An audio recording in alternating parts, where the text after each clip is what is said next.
और दक्षिण अफ्रीका के खिलाफ पहले टेस्ट मैच के तीसरे दिन भारतीय गेंदबाजों का शानदार प्रदर्शन। अफ्रीकी टीम की पहली पारी 197 रन पर सिमटी।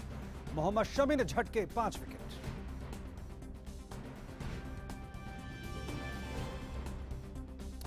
और नजर डालते सबसे पहले राष्ट्रीय खबरों पर।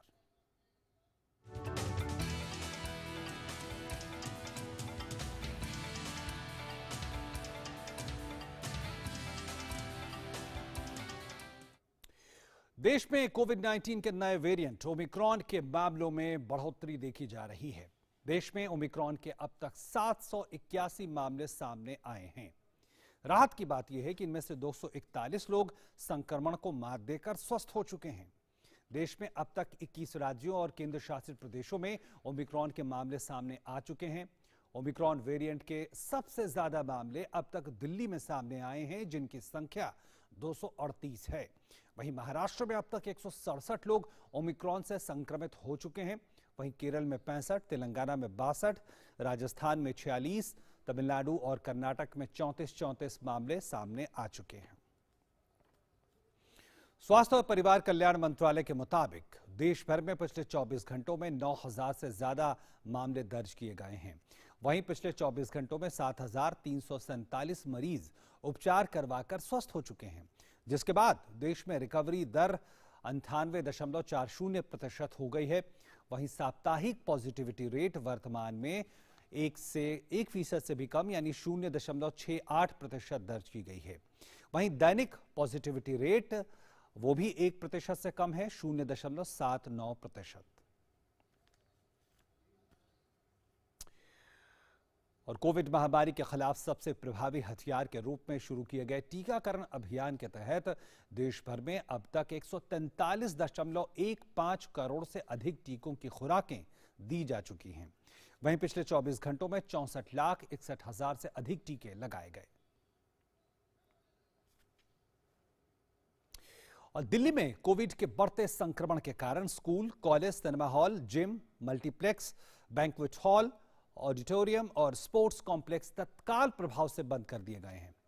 अब दिल्ली में रात का कर्फ्यू 10 बजे से लेकर सुबह 5 बजे तक लागू रहेगा। Graded response action plan grab के अंतर्गत दिल्ली में घोषित येलो अलर्ट के मद्देनजर ये प्रतिबंध लागू किए गए हैं। दिल्ली आपदा प्रबंधन प्राधिकरण यानी DDMA के आदेश के अनुसार दिल्ली मेट्रो और बसों में भी बैठने की 50% क्षमता से चलेंगी और इनमें खड़े होकर यात्रा नहीं की जा सकेगी। साथ ही अंतर्राज्यीय बस सेवा में भी ये नियम लागू होगा।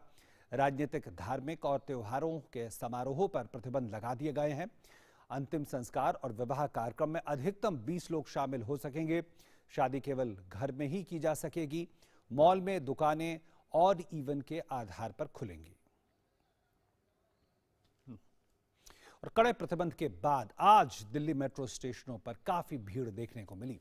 कई स्टेशनों पर लंबी लंबी कतारें देखने को मिली। भीड़ को नियंत्रित करने के लिए कई जगहों पर यात्रियों को रोका गया।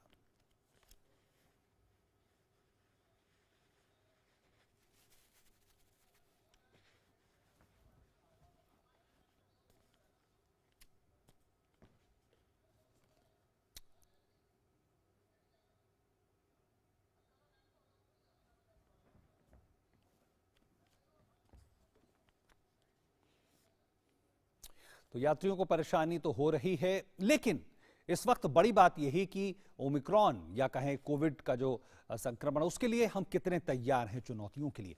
जरा इस पे नजर हम डाल लेते हैं कि आखिर तैयारी किस तरह की है और केंद्र सरकार ने किस तरह से कोशिशें की हैं। तो देखिए, आंकड़े ये दिखाते हैं कि 18 लाख आइसोलेशन बेड उपलब्ध हैं, इनकी संख्या लगातार बढ़ रही है। 5 लाख ऑक्सीजन सपोर्टेड बेड हैं, इनकी भी संख्या लगातार बढ़ाई जा रही है।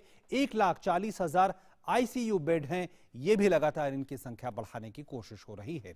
वहीं 90,000 बेड विशेष तौर पर बच्चों के लिए तैयार किए गए हैं, सुरक्षित रखे गए हैं। 3,000 से ज्यादा PSA ऑक्सीजन प्लांट तैयार हैं और राज्यों को जरूरी दवाओं के लिए जो बफर स्टॉक बनाना है, डोज बनाना है, उसके लिए भी केंद्र लगातार सहायता दे रही है। साथ साथ कि पर्याप्त टेस्टिंग हो, उसके किट्स भी लगातार उपलब्ध कराई जा रही हैं। खास बात देखें कि 62% करीब जनसंख्या को वैक्सीनेशन की दोनों डोज दी जा चुकी हैं। वहीं 90% से ज्यादा ऐसे लोग हैं जिनकी वैक्सीनेशन की एक डोज हो गई है और यह संख्या लगातार तेजी से बढ़ रही है। इसके अलावा एक खास बात यह है कि अब जो नई घोषणाएं हुई हैं उसके मुताबिक 15 से 18 साल की आयु के बच्चों का 3 जनवरी से टीकाकरण शुरू होगा। हेल्थ केयर और फ्रंटलाइन वर्कर्स को वैक्सीन की एहतियाती खुराक 10 जनवरी से दी जाएगी। और खास बात यह है कि 60 वर्ष के ऊपर के आयु के जो लोग हैं जिनको किसी गंभीर बीमारी से वो ग्रसित हैं, ऐसे नागरिकों को एहतियाती खुराक भी 10 जनवरी से मिलेगी। और कल ही की खबर है कि 2 नई वैक्सीनों को मंजूरी दी गई है। तो इसका मतलब दायरा बढ़ रहा है वैक्सीनेशन का। कोविड टीकाकरण अब तक 143.15 करोड़ से अधिक टीकों की खुराक दी जा चुकी है और ये तमाम आंकड़े हमारे सामने हैं। आपको हम लिए चलते हैं सीधे भाजपा मुख्यालय दिल्ली में, जहां पे प्रेस वार्ता का आयोजन किया गया। शब्दों के माध्यम से हाकिब जी का स्वागत करें। मित्रों, माननीय प्रधानमंत्री नरेंद्र मोदी जी के नेतृत्व में भारतीय जनता पार्टी ने पूरे देश में एक सुशासन की राजनीति को आगे बढ़ाया है। सुशासन के संकल्प को लेते हुए विगत 5 वर्षों में मणिपुर में भारतीय जनता पार्टी की नेतृत्व की सरकार ने अनेक कल्याणकारी योजनाओं को जमीन तक उतारा है।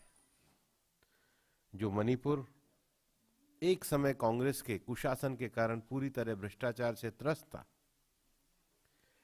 जहां लगातार बंद जैसे आयोजन रहते थे और जनता ये महसूस करती थी कि मणिपुर के विकास के लिए खुलापन, सुशासन ये बहुत आवश्यक है, उसको विगत 5 वर्षों में भारतीय जनता पार्टी ने प्रदान किया है। और आज मणिपुर के समाज के सभी वर्ग और सभी लोग उस विकास के रास्ते पर आगे बढ़ने के लिए एकदम संकल्पित हैं और आगे बढ़ने के लिए भारतीय जनता पार्टी के साथ जुड़ रहे हैं। पिछले 4 दिनों में मैं लगातार पार्टी की तरफ से मणिपुर में गया था और मणिपुर के सभी वर्गों के अंदर एक प्रकार का उत्साह और ऊर्जा का हम लोगों ने संचार होते हुए देखा है। भारतीय जनता पार्टी के हमारे राष्ट्रीय अध्यक्ष माननीय जगत प्रकाश नड्डा जी भी पिछले हफ्ते मणिपुर हमारे चुनाव कैंपेन का लॉन्च करके आए। एक गीत हम लोगों ने मणिपुरी भाषा में लॉन्च किया। आज हमारी 60 वाहन मणिपुर के हर विधानसभा में जा रहे हैं और मणिपुर जो महिला शक्ति के लिए जाना जाता है और बहुत बड़ा महिलाओं का एक कार्यक्रम भी मणिपुर में आयोजित किया गया। और मैं विशेष रूप से हमारे लेटपो हाकिब जी का स्वागत करता हूं। वो बिल्कुल उनका जो कॉन्स्टिट्यूंसी है बर्मा और मणिपुर का बॉर्डर, जो मोरे बॉर्डर है, वहां से आते हैं, कुकी ट्राइब से भी आते हैं।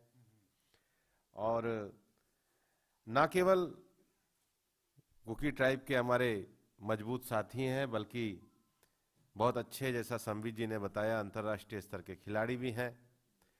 और पूरी तरीके से सुशासन के गांव-गांव तक संकल्प को ले जाने के लिए भारतीय जनता पार्टी माननीय प्रधानमंत्री जी के नेतृत्व में आज पार्टी को ज्वाइन कर रहे हैं। मैं पार्टी की ओर से उनका स्वागत करता हूं। Somebody you want to say something?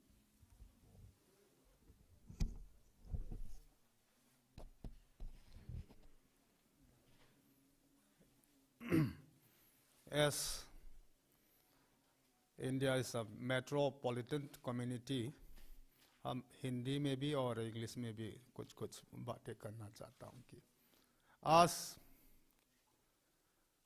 मैंने बीजेपी में हमारा पार्टी एनपीपी छोड़कर